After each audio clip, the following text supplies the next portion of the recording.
Hello, what's up, YouTube community? It's been a while. I meant to do an unboxing video, but I just didn't feel like it yesterday. So instead, I'll show you guys some of the stuff that I've got as of late. I haven't been on for a while because I got sick, and apparently it wasn't COVID. I think it was a sinus infection. But man, I was miserable for like the past couple weeks.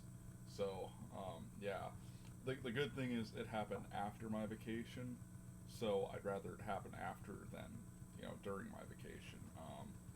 Unfortunately, I had to tarnish my perfect record at work by calling in sick, because it was like I woke up and it was like, oh no way I'm going to work the way I feel. So it's just the way things go sometimes. But I bought a lot of movies, but I've also got a lot of games too that I'm really excited to play.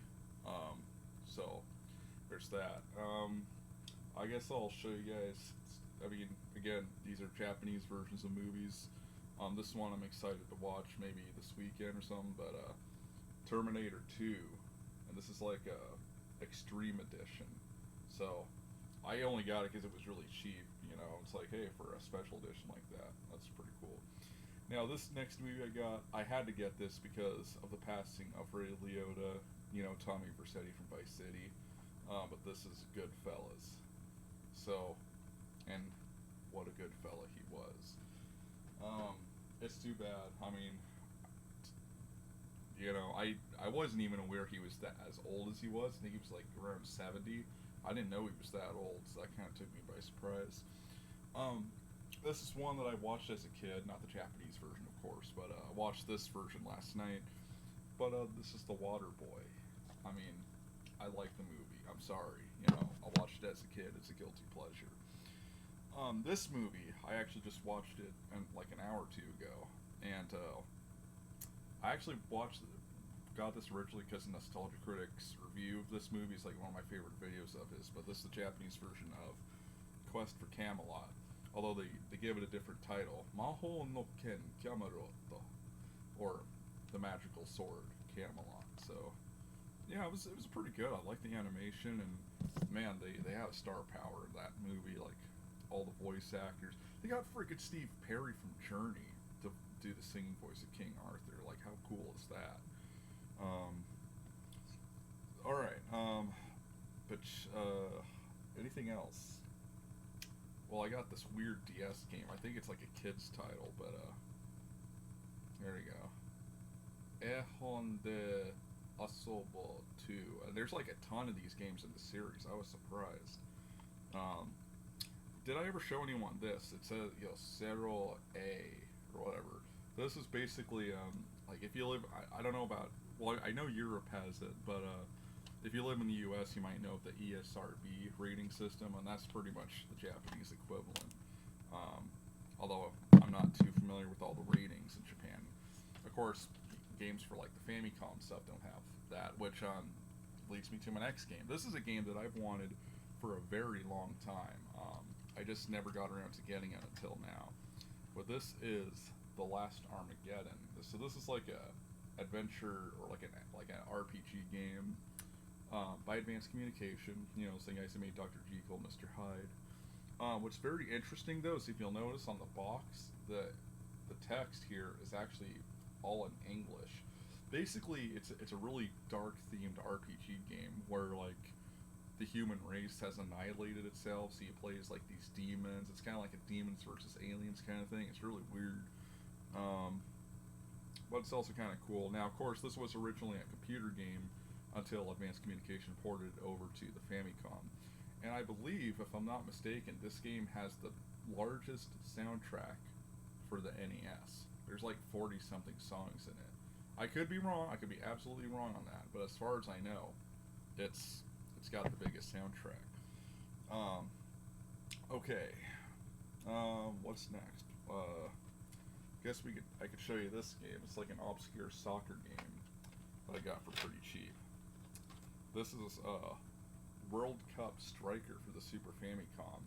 This is actually the Japanese version of a game developed in England, I think, called Elite Soccer. You might be familiar with that one.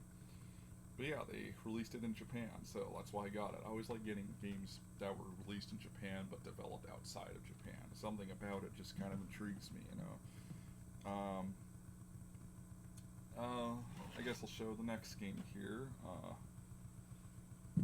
I don't even remember how to pronounce this game's thing. It's like a Ito something Danno Shogi. Oh god, I can't remember the pronunciation. You know, my kanji knowledge is good, but it's not perfect. But another Super Famicom title. What year is this from? 1994. So it's as old as me. Isn't that funny? Or is it just sad? Got another Famicom game here. Let's Super Famicom.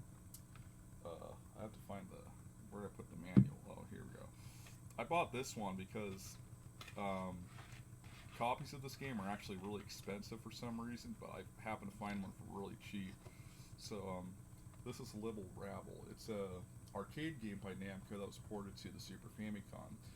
So from what I understand, it plays similar to the game Kix, you know, QIX, that game by Taito, back in the early 80s or whatever.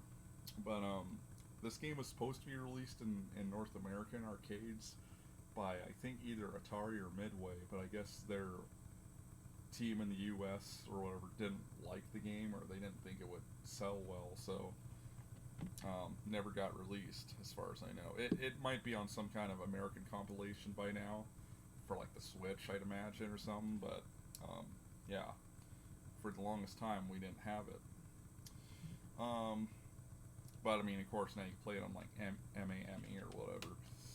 Alright, so now to the N64 games. Now, last year while I was in Vegas, my Nintendo 64 from Japan arrived, but I didn't really have many games for it, so as of late, that's actually changed. So, this is a game I've wanted for a very long time for the N64, even though it's not my favorite game of all time or anything, but this is GoldenEye 007. I mean, come on, I don't have to introduce this game. It needs no introduction, everyone knows it. Of course, my opinion of the game is very controversial in that I don't think it's the best Bond game on the N64. I think that more than goes to Roll's Not Enough. But I've never said that this game is bad, of course. I mean, I spent $70 on it, you know, which I think is a fair price. It's like a brand new copy, so I don't mind paying like a brand new price for it. Of course, the box has shown its age, but I mean, other than that, it's like new, so I don't mind it. But I mean, I like this game. I mean, I played this one. It was the first. I can never remember if it was GoldenEye or if it was Nightfire. It was my first Bond game. But on the N64, at least, GoldenEye was first. But I always thought World's Not Enough did everything better, because this game has a lot of pet peeves. Maybe if I play through it someday, I'll talk about that. But well, I don't think I could avoid talking about it. But yeah, it's a good game. Though, I mean, I never said it wasn't.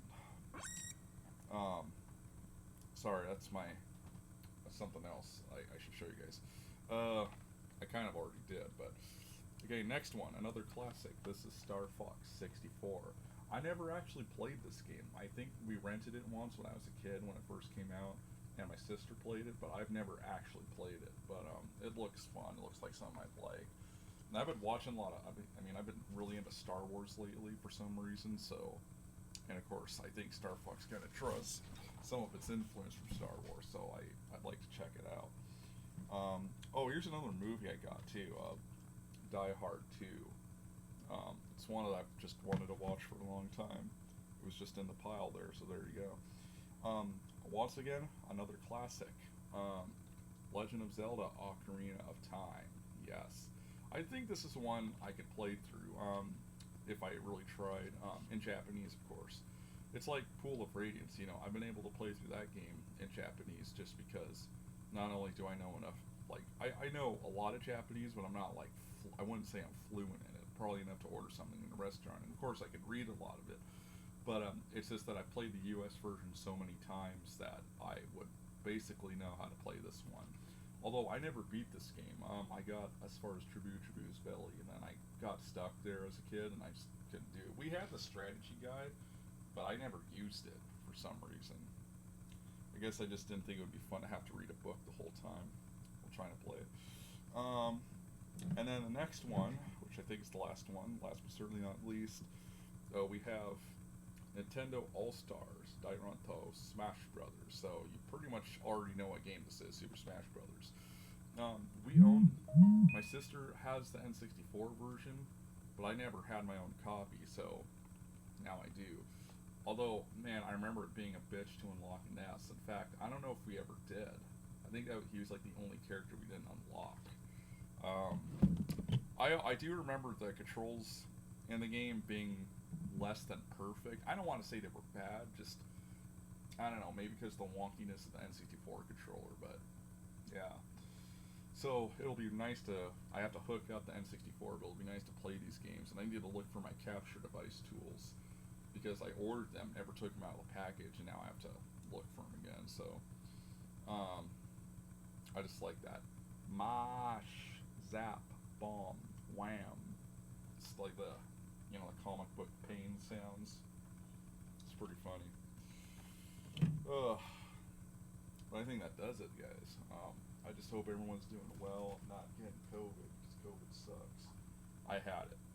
So, I was miserable for like a day, and then fortunately started getting better, but, yeah, stay safe out there, man. Sinus infections or whatever I had suck. I mean, it's horrible.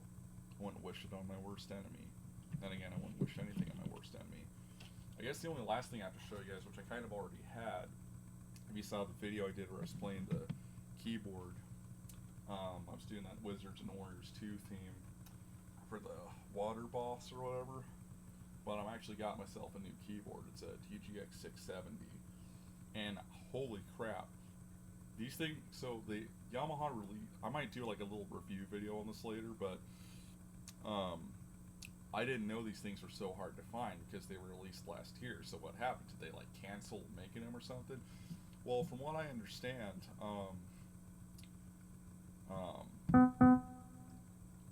I like that instrument.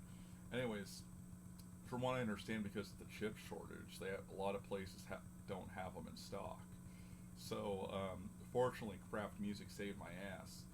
And if you saw that video, you'll see that I got the white version of the keyboard because every other keyboard I have is black. So I thought just spice it up a little bit, you know, make it look like a, change of scenery basically. Because this is like my main studio piano that I'm going to be using. And I'm working on another single. Did I ever post? I don't think I ever posted the link to my song that I released. I should do that sometime though. But yeah, I mean, it's this keyboard's really served me well, and I love that. I love that the instruments on here are a lot better than the 660, which I'm getting rid of. But the cool thing is, I mean, I don't want to do a full review, but I like that that they finally got the Wurlitzer piano in here.